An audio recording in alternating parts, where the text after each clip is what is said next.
Paulo Freire, salah satu pendidik paling berpengaruh dalam sejarah, tentang pendidikan, yang tertindas, kebebasan, kehidupan, anak-anak, pedagogi, kemanusiaan dan banyak lagi. Lahir di Brasil pada tahun 1921, ia menyaksikan realitas suatu wilayah dan dunia yang masih berjuang antara kelas dominan dan dominan, sebuah fenomena yang berlanjut hingga hari ini. Menurut Freire, pembagian kelas dan pemeliharaan status quo bukanlah kebetulan, dan berakar pada pendidikan budaya yang diterima oleh warga dunia.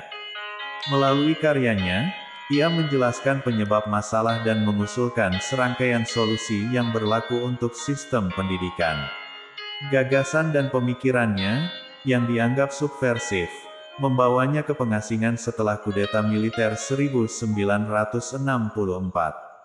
Pengungsi di Chili, ia melanjutkan pekerjaannya sebagai seorang pendidik dan filsuf, berpartisipasi dalam berbagai rencana pendidikan dan pemerintahan yang berbeda. Kemudian, bukunya Pendidikan sebagai Praktik Kebebasan, ia memperoleh relevansi sedemikian rupa sehingga ia diundang sebagai profesor di Universitas Harvard. Setelah pengasingannya, ia kembali ke Brasil, di mana ia terus bekerja untuk pendidikan saat ia mengandung, menerima pada tahun 1986 hadiah Nobel untuk Perdamaian dan Pendidikan, UNESCO. Pendidikan adalah tindakan cinta. Jika saya tidak dapat merangsang mimpi yang mustahil, maka saya tidak boleh menyangkal hak untuk bermimpi kepada orang yang bermimpi. Penindasan didorong oleh cinta kematian dan bukan oleh cinta kehidupan. Perubahan itu sulit tetapi itu mungkin. Sukacita tidak datang untuk memenuhi penemuan, tetapi merupakan bagian dari proses pencarian. Tidak ada yang namanya kurang mengetahui. Ada berbagai jenis pengetahuan. Konsekuensi buruk dari pemikiran negatif dirasakan sangat terlambat. Saya tidak di dunia hanya untuk beradaptasi, tetapi untuk mengubahnya. Tidak ada yang mendidik siapapun, tidak ada yang mendidik dirinya sendiri. Laki-laki mendidik satu sama lain dengan mediasi dunia. Jika struktur tidak memungkinkan dialog, struktur harus diubah. Memuliakan demokrasi dan membungkam orang adalah bohong, memberikan pidato humanisme dan menyangkal orang adalah dusta. Pembebasan adalah praksis, tindakan dan refleksi pada dunia untuk mengubahnya. Kebebasan diperoleh melalui penaklukan, bukan sebagai hadiah. Itu harus dilakukan secara konstan dan bertanggung jawab. Kedermawanan sejati justru terjadi dalam perjuangan untuk menghancurkan sebab-sebab yang memberi makan amal palsu. Manipulasi, seperti penaklukan untuk tujuan yang dilayaninya, mencoba membius orang sehingga mereka tidak berpikir.